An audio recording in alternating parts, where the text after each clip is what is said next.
Realize they paid us $50. Yeah, up to $50 a month. I don't take it. I don't want to take it either. Yeah,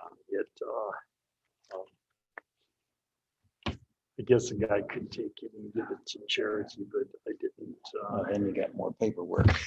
Yeah, I just. Want to go ahead and turn your mic on and we can begin the meeting. So Carol Hill and Glenda Forga are on Zoom. Okay. Everybody rise for flag salute, please. I pledge allegiance to the flag of the United States of America and to the republic for which it stands, one nation, under God, indivisible, with liberty and justice for all.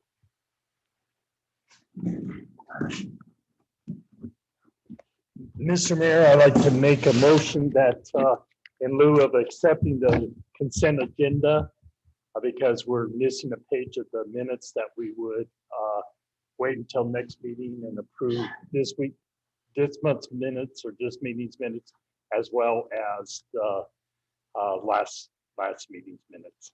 Okay, I hear a second. A second. Well, Second to move. I couldn't hear what Ron was saying. Sarah can't hear. Ron, did you have your mic on? It's on. They're on. Can you hear me at all? Now I can hear you a little clearer. So what was the deal? So the deal was that the minutes were incomplete. They did have some of the actions on there, and a page was left out. So to just forego approving them until next meeting, then we'll approve both together. That's what the. That's fine. At least I'm not crazy because I thought they were really short for that meeting. Okay, it's moved and seconded. All those in favor? Aye. Opposed? Motion carries. Okay, Michelle, 6:02. We're gonna do the public hearing, correct? Open it up. Right. I had no public come in to pick up the budget or make any comments. So, and the rest of the budget will be available to the public on the 20th. So So we can open and then close it.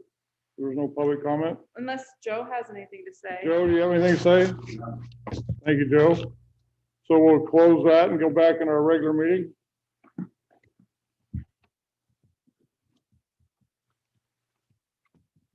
Department reports. Mike, you want to come up here and sit by the mic so they can see you, please?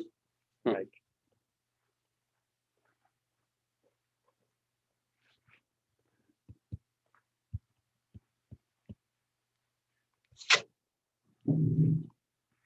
Can you hear me? Good afternoon, everybody. So we did the final walkthrough on the street project today. Everything looked good. It should be all signed off and done. Everything turned out real nice on that. During the windstorm, we had 3 or 4 trees come down on our access road to the well number 1. We went and cut those up and moved them out of the way. And basically that's about it. Short and sweet. Did you want to talk about the digester again? Well, we finally got some pretty good numbers on the biosolids. We emptied the digester. Usually took about 4 months. We did it in 80 hours, a little over 80 hours. So that's about 2 weeks, a little over 2 weeks. We were doing things in between. So those are pretty good numbers. I think we hit the mark on the polymer. Everything seems to be working good. We're getting ready to do the sours test on the other digester. And so we're going to start emptying that. And we're going to be ahead of that for the rest of the year, it should be. So that's looking really good. Is there any questions for Mike?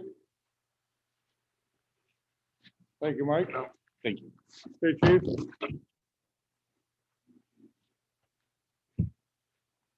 so,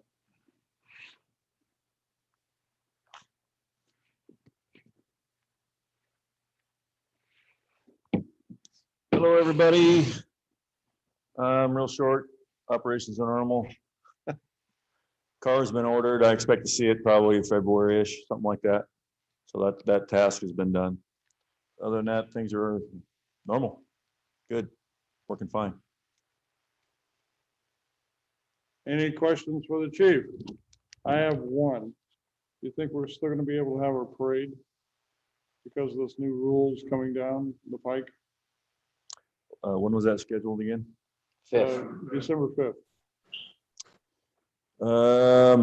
I personally don't have a problem with it, Okay, but that's gonna be up to you guys, I suppose. okay. Any questions for the chief? I don't have a question for the chief, but I would like Mayor Dobosh to maybe put that under other business for discussion, because I think that's important that we discuss the implications of that. And since I see Michelle has COVID-19 updates under other business, perhaps we could discuss that just a little bit further regarding the parade. Okay, we can do that. Thanks, chief. Michelle? It's just kind of been crazy in the office. Still working with Winlock too and getting their budgets going. A lot of new regulations, which a lot will come under COVID-19. So we'll have more to discuss there. So that's all I Okay. have. Any questions for Michelle? No. Thank you, Michelle. Okay, should I ask about this? Yes. Just came in tonight, hot off the presses. The last mayor's meeting, we were informed the mayors of all cities and towns in Lewis County may appoint one member to the boundary review board. The date this was to happen was November 6th, which is when we became aware of this. So the mayor's president did not appoint anyone, but requested additional information. Okay, there's more and more here, but the bottom line is it's for a 4-year term. If anybody's interested to be on it, you'll be on it for 4 years. Is there anybody like to get on it? Could you elaborate what the board is? Here, just pass down there. Rita. Steve, is that for the county itself, a boundary review board? So what it is basically is if the city wants to do any like annexations, it has to go before the boundary review board, which I think is kind of silly because whenever we put our urban growth areas together, that already goes through the planning commissions and the county planning commissions and the state. So it's just another layer of government, I feel. And I'm not all for this boundary review board, but it's something you have to do. Unfortunately, in the past, it has been, I think, 3-member board. And so it sounds like they're trying to change it where each city has representation on this boundary review board. They only meet if there's something to discuss. And otherwise it's like maybe quarterly, if that, every 6 months.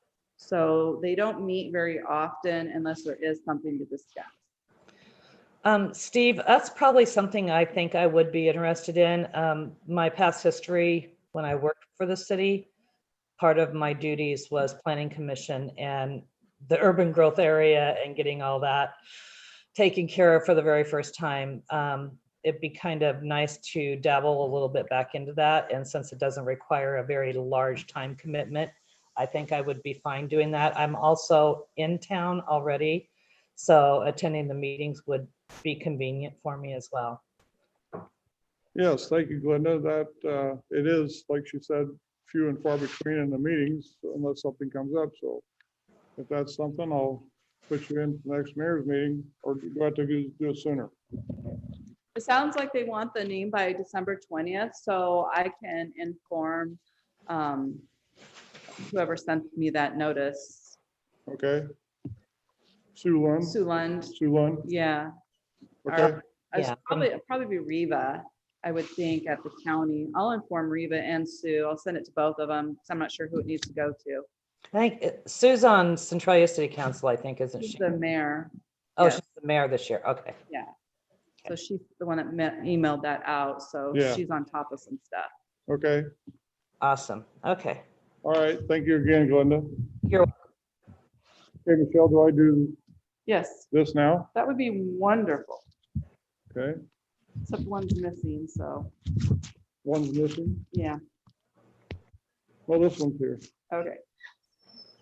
And this is Chief. Can you come up here for a minute?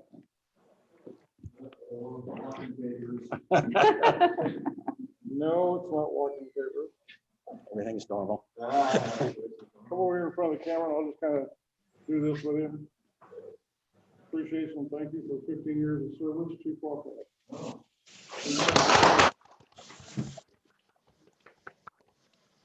See, I told you it wasn't walking paper.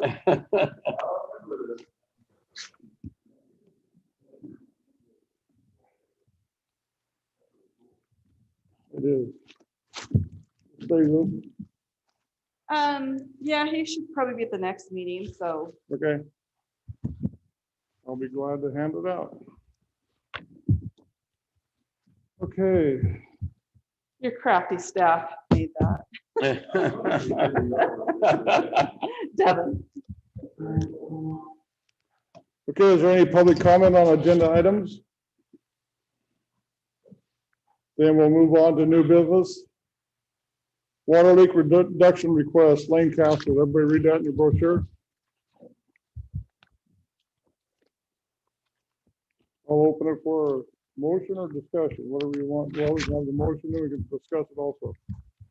I'll make a motion to approve the water leak reduction request by Lane Castle. I'll second that. Then moved and seconded. Is there any more discussion on it? I do have a discussion on the process itself that we go through.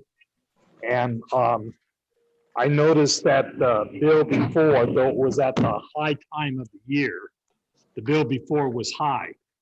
And typically the city sends out a letter saying, it appears your water usage is higher. Are we still doing that, Michelle? Yeah, when we noticed that, especially like on this one, it was quite high, we contact them actually right away. As soon as because when we put the numbers in the computer system, it'll flag it that it's unusually high. And so we contact them. We'll actually have the Public Works go read the meter again. And sometimes they can tell just by looking at the meter that it's spinning out of control. But we do verify that there's something going on, and then we contact the property owners immediately and let them know. But we did that when we came up with the high one for the 155,000, 175,000 gallons. Did we send out a note whenever it hit 40,000, the billing before? No, I would have to look to see if they were notified at the 40,000. It may not have flagged it because it is a July, August. And so what the software system is capable of doing is looking back at the previous July and August. And so if they used a lot, the previous year, it probably wouldn't have flagged it.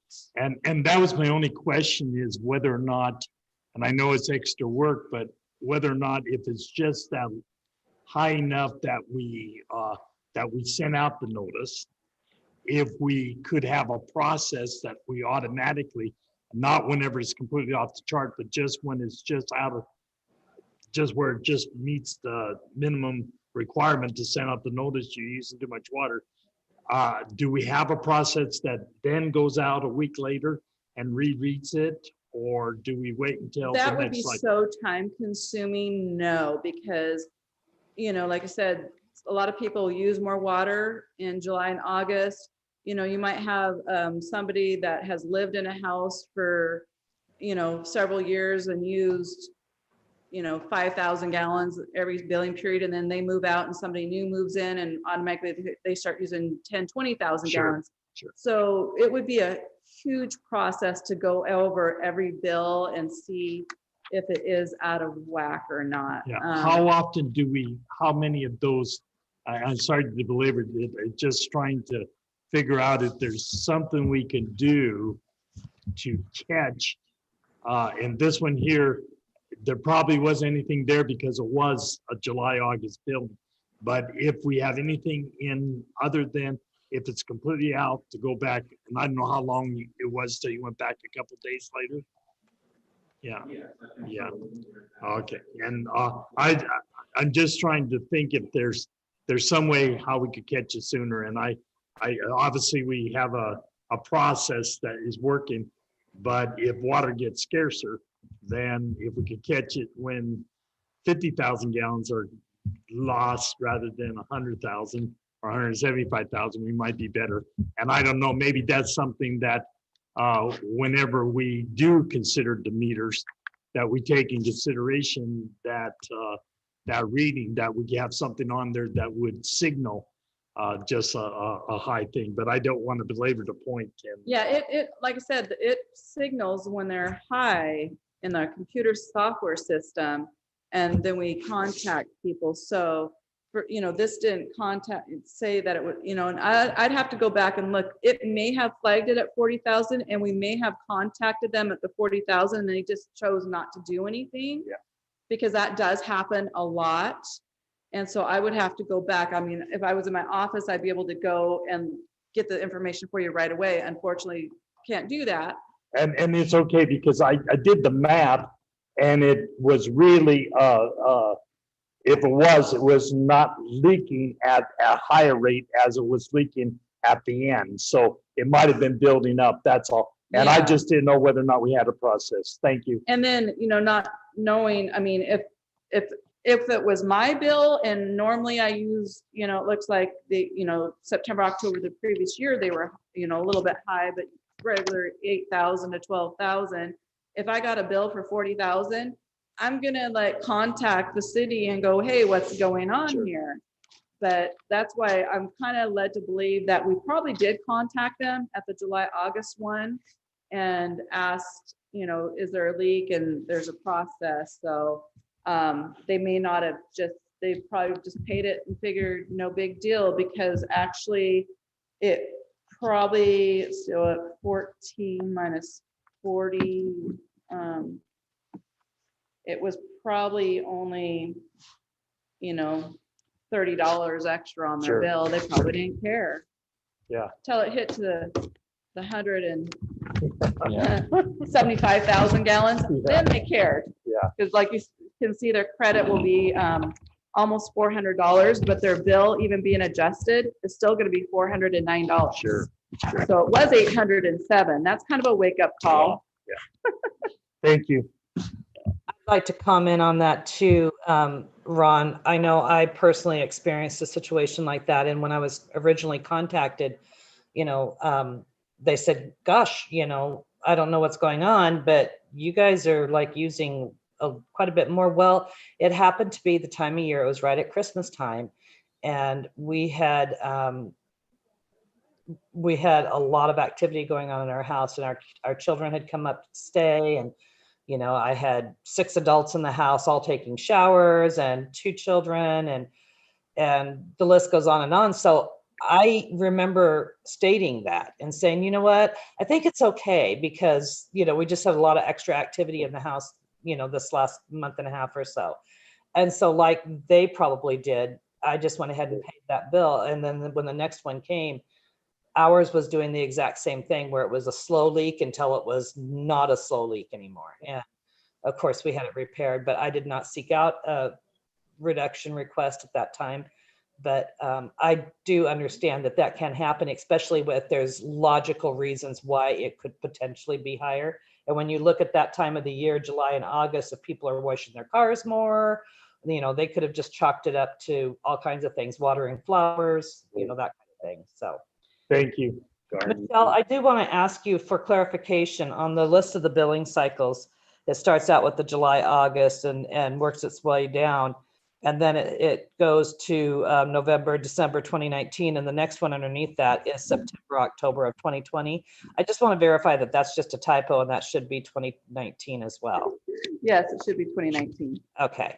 Just want to make sure I was reading all this right. So, Yeah, Jill's trying to do a new process to make it a little bit more understandable for you guys. and I love this. I was just about ready to say kudos to that because Yeah, I've that's all wanted to Jill. see this for a long, long time rather than handwritten. And this is just, it's like, yay, this works. So, yeah. Tell her good job. Any more discussion? We have a motion on the floor to accept it and second it. All those in favor? Aye. Opposed? Motion carries. Moving on. Park Board recommendation, jail mural. It's on your yellow sheet. I'll open that up for a motion, or then we can discuss it a little bit. Anybody want to make a motion? I certainly am open, but I would like some clarification before I would make a motion. And my biggest concern is what the mural was going to depict. And there wasn't, who's going to approve whatever it is that of the stencil that they're going to put in there and then paint that? Who's going to be the approving party? Is the park board itself going to assume that responsibility? Are we No, it gonna- was already determined before when the council voted that they could paint the jail and do all the upgrades, that any mural would have to come back to the council for approval. And so they were only going to do one side of the jail, and right away there was some vandalism. Somebody went up and kind of added their own artistic talent to with their own spray paint on the side of the jail and on the front of the jail.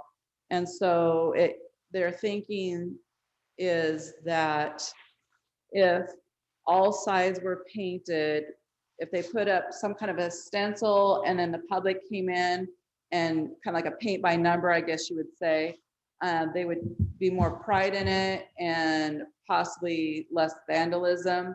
Although, the one mural that's on what we call the old M&W building that's by the grocery store, that's been up for 30 plus years, never been vandalized.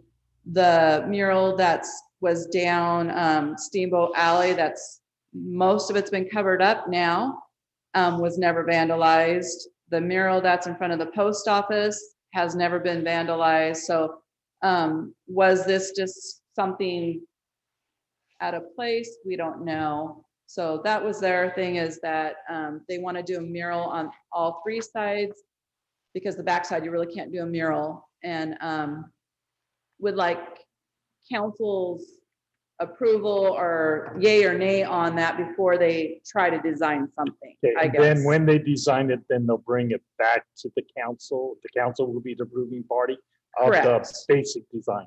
Yeah, Correct. In which case, then I would move that we would give them the authority to move ahead with that process.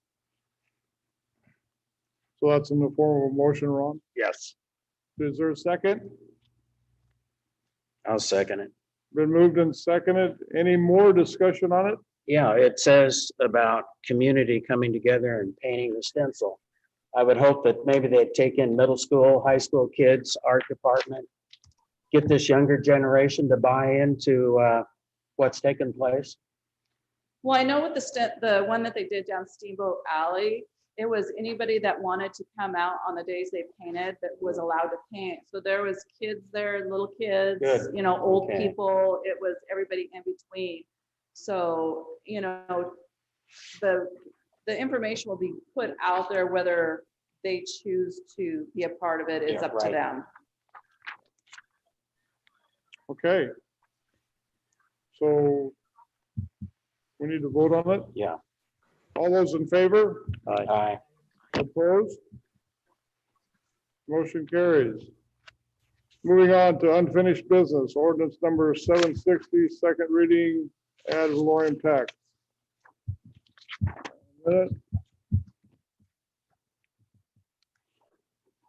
Ordinance number 760, an ordinance amending ordinance number 757 of the city of Toledo establishing the ad valorem tax levy upon real and personal property within the city of Toledo for the year 2021.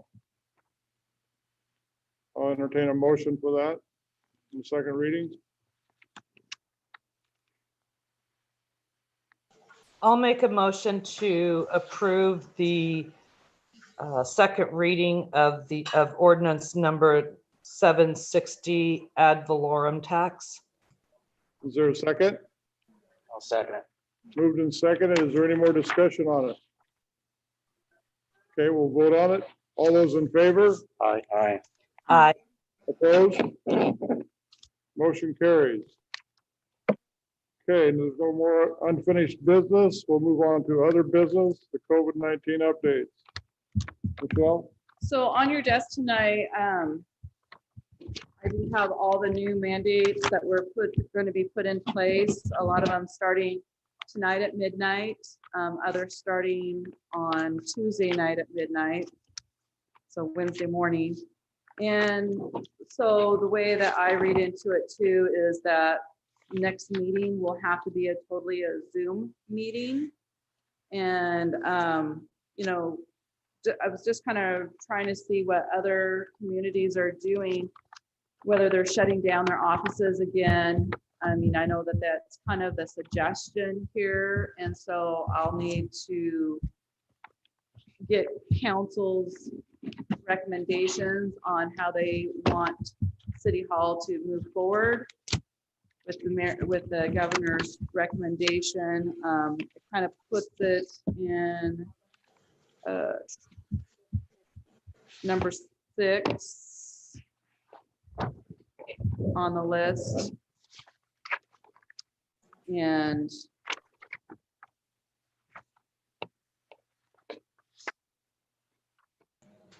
Michelle, regarding that recommendation, if I remember correctly, and Ron and Carol, you can correct me if I'm wrong, but when this came up last time, there was a complete consensus that you are the one that knows best what works for you and your staff. And it should be up to you to be able to determine what you guys need to do to remain safe and to keep the public safe. And you are the one that's in the best position to make that decision. And we as council aren't walking in your shoes. So Ron, is that correct? Am I remembering? I would agree. Yes, Yeah, absolutely. that's what I was thinking. So Michelle, as far as I personally am concerned, and I'm sure the rest of the council would agree, and if we need to do a motion on it, I feel that we need to give you the complete authority to make the decisions on a day-to-day basis, because it's a fluid situation and it changes from moment to moment. And for you to have to keep coming back to us for every little thing that you need to be able to change to keep your staff and the public safe, I think is just a waste of your time. So you do what you need to do as far as I'm concerned. Do we need a motion for that? Michelle, what Very good. are you thinking? I'm Very tired. good motion. Yeah, I think we all are. Yeah. We all are. And I agree with Lana that that it would appear to us that we want to be as prudent as we should be, and I think we have a support of you either way. If you decide, well, we need to serve the public that extra. But, you know, we survived during the time that we were shut down before. Nobody lost what they needed. They were able to make contact other means and other ways. So we really didn't lose a tremendous amount. You know, maybe people got upset because the office was closed, but those people were taken care of other means. And so I don't think we have a feeling that it has to stay open, and we probably have more of a feeling that that the highest concern to us will really be you and your staff. Is that so? Can I say something? Yes. My confidence is in our administration people, and I have full confidence in them. They're going to do what's best for everyone, including us. They've always got our backs, getting us the right information. I think they're going to handle it. And if not, I know they'll go to Steve And we will be contacted immediately if there's a big problem. So I say, give them full reins to go and not stop and hold things up. Keep doing what they're doing. So Commissioner Stamper is in the audience tonight. Did you guys make any recommendations today at your meeting? As towards your shutting down, or, yeah, if you could come up, that'd be wonderful.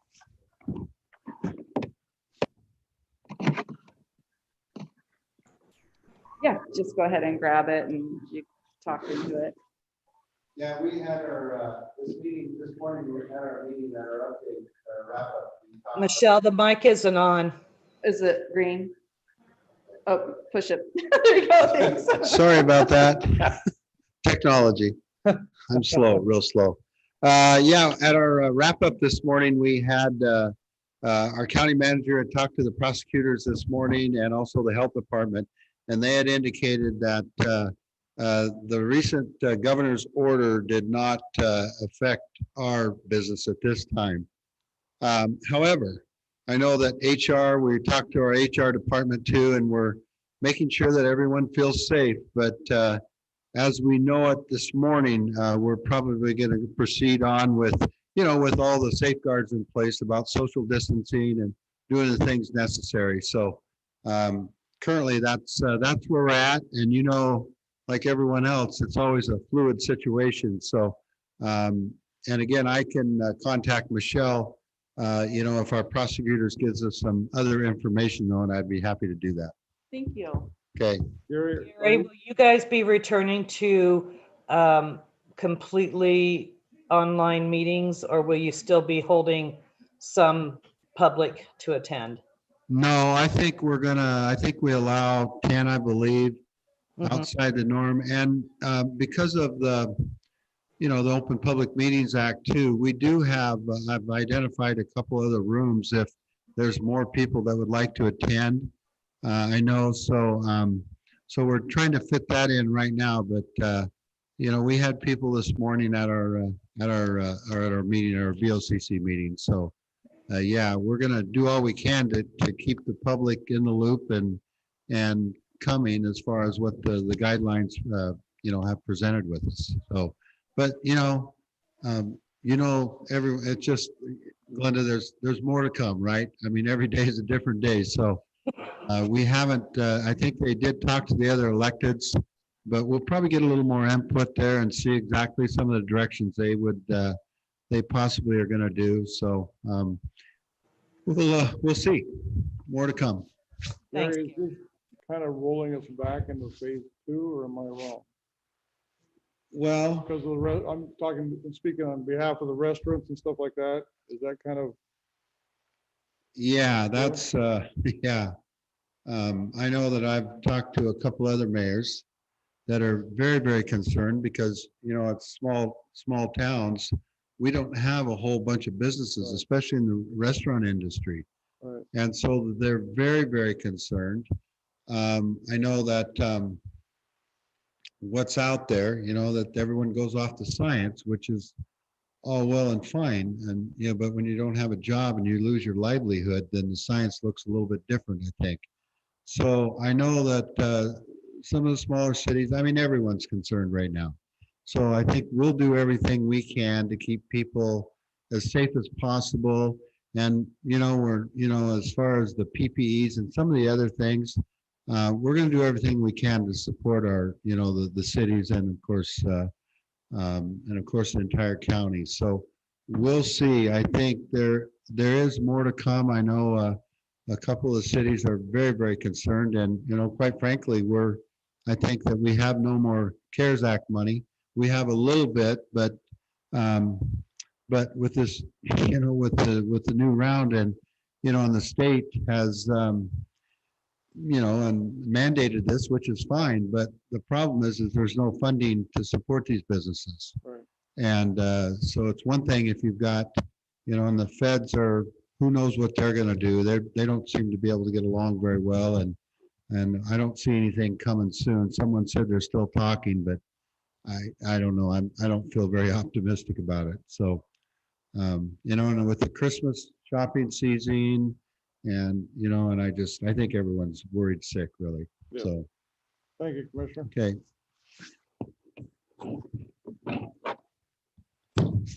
So Michelle, it might be, the commissioner mentioned that the county is gonna do essentially the way it is doing business today, they'll do tomorrow.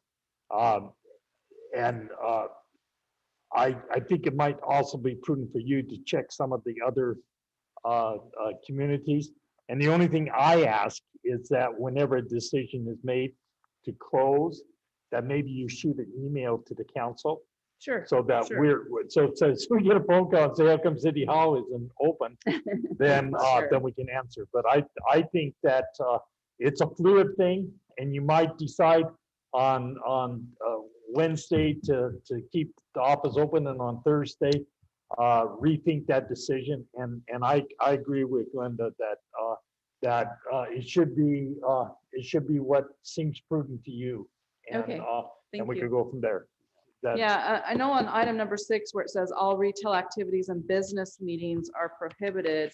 That's how I read into it, that we probably need to have our next city council meeting on Zoom. And Sure. I've already informed, I was supposed to have planning commission on Thursday, that will be strictly through Zoom also. And I think at least how much that we should go ahead and proceed with, you know, and as far as the whether the office is open, I think that there again, you should do what seems the most prudent, and we'll go from there. Okay. Until there's further recommendations from the state or clarification Yes. from MRSC, I'll keep the office open. Okay. Thank you, Michelle, for that report on the COVID-19 updates. Any public input? Glenda wanted to talk about the parade. I'm Under sorry, COVID? I'm sorry, yep. Oh, that's okay. Go ahead. So what my concern is with this new code, you know, the new restrictions again, and public meetings and public gatherings, that even though this is an outdoor event, we don't have the ability to control the crowd in any way, shape, or form. And, you know, you're going to end up having groups of people standing together, visiting and talking, because that's what we do in Toledo when we all get together. That's just how it is. You know, and it's a downscaled event from Cheese Day, but when you're talking something going on in this community and there's been nothing going on for so long, it will bring out more people. And so my concern with going ahead with that is the fact that it's kind of like we're promoting it and saying, as the council and as the mayor, that we're promoting it and saying, oh yeah, go ahead, it's just an outdoor event. And then there's no way to control the crowd. So like what Gary was talking about is they have a limit of 10 people within that meeting, that large meeting space up at the courthouse, but we don't have that ability. And I just don't want it to be perceived that we are, you know, because this is kind of like a city, you know, Steve, you kind of came up with this last year, and now, you know, some individuals are taking it by the horns and kind of developing it. But at the same time, it's kind of like endorsed by us, and it is our tree lighting ceremony in our little park. What's everybody else think about that? I mean, I just feel like it's encouraging people to gather when there's specific mandates to not do that. Well, Glenda, what I saw today on the Facebook news was that the Centralia Tractor Parade has been canceled. And that's an outside event also. And was sad, and there's lots of comments about sadness about that too, but here we go again. Our community, just like you said, will get together and just more than 10 people will be gathered around there just like always. It's just the way that people are. But we have a meeting tomorrow night, Joe and I and the rest of the board, about the parade, but we'll take whatever council wants us to do. What meeting is that? We got the special meeting for our parade committee meeting is tomorrow night, I right didn't here. realize that. Okay. So I'll So, know more tomorrow with the information we have for signups and stuff like that, how many people have signed up and all that, but I'll still go by what the council wants to do. I mean, it's my feeling that, I don't know, I just feel like we're kind of putting ourselves out there and endorsing a gathering that we should not be endorsing, but That's my feeling. I personally would make a motion to cancel the parade if someone wants to second that motion so that we can have continued discussion. I'll second it so we can continue the discussion. Okay, it's been moved and seconded. More discussion? Go And, ahead. and the only discussion that I have is it possible to move it beyond the date of the new government mandate? Can we move it to, say, the 19th? And where then that period of time would be passed. And assuming that there is not an extension of the mandate, because I think I concur too, that when we have a mandate, that whether we agree with the mandate or not, Correct. that when we have a mandate, then we do have a responsibility to respond to it as much as we're able to. And I don't think I think the tractor parade being canceled is the exact example of what we have. They recognize that there's a liability, and maybe more so than the liability is just an attitude that says we don't agree with the mandate. And personally, I think many of us probably do not agree with the mandate, but nonetheless, it's there, and we need to follow those things that we agree with, as well as we follow those things that we don't agree with. And so I would say that I would like the group to consider maybe choosing an alternative date that's outside the mandate period. But otherwise, if the only date that we can have is the 5th, then I think I would concur that it doesn't send a message of cooperation with the state. And that's it. I agree, Ron, and I'm a strong believer in you have to lead by example. And, when we are elected to a position, like you stated, following something, whether we agree with it or whether we don't agree with it, is not the issue. The issue is that that we comply with whatever is mandated for us as elected officials. So that's just how I see it. Steve, I can amend my motion to say, hold on just a minute.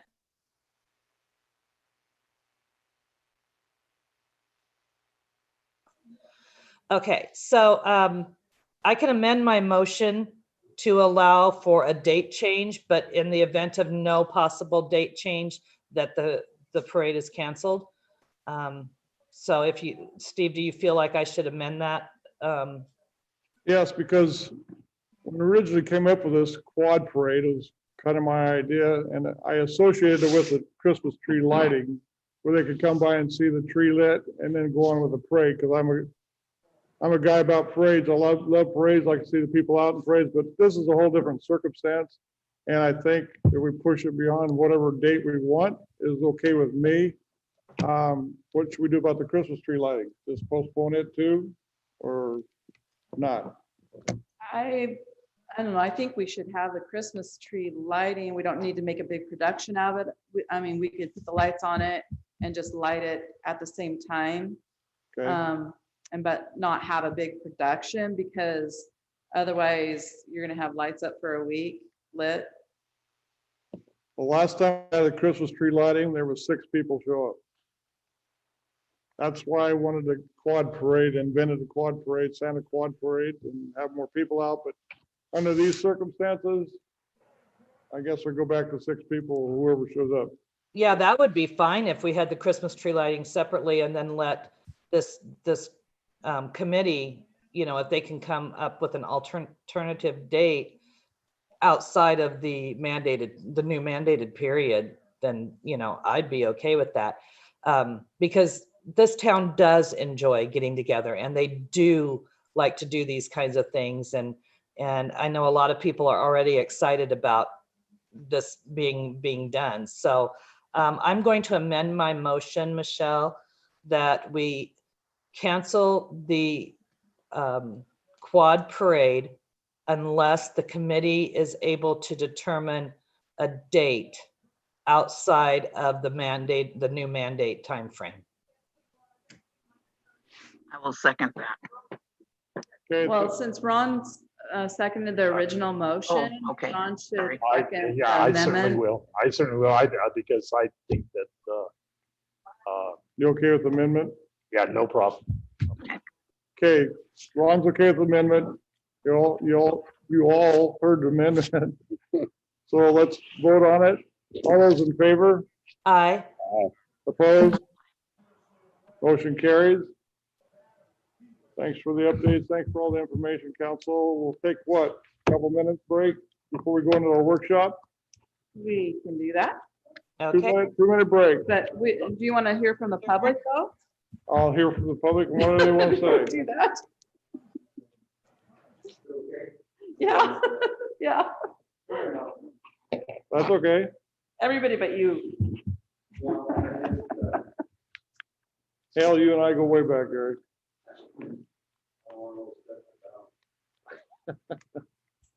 First off, this light is green Yeah. on your microphones. It's red on ours. That means it's working. So Oh. that's why it's very confusing for me. There we go.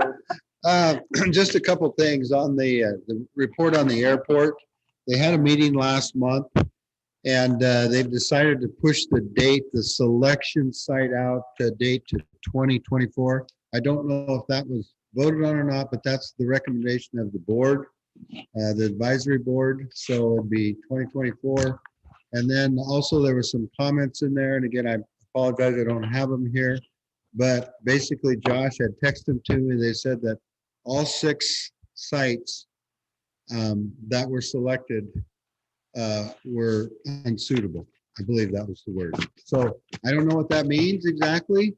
So probably, and so who knows what. So they're going to meet again, and I asked Josh, and Josh is hunting right now. So we'll get him back out here to get some clarification. So that's where we're at right now with that. So I know I've still talked to a couple of the residents there, trying to keep them as informed as possible. So anyway, we'll go from there. And as soon as, and I'll get Josh back up here next week or next month. Thank you. Thank you, Gary. Thank you, Gary.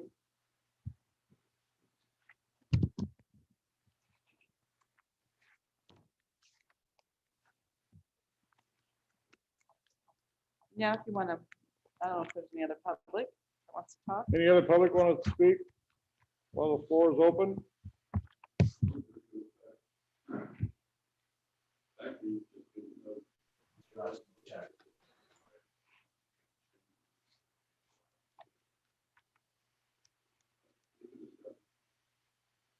We'll discuss it tomorrow night, Joe. Thank you.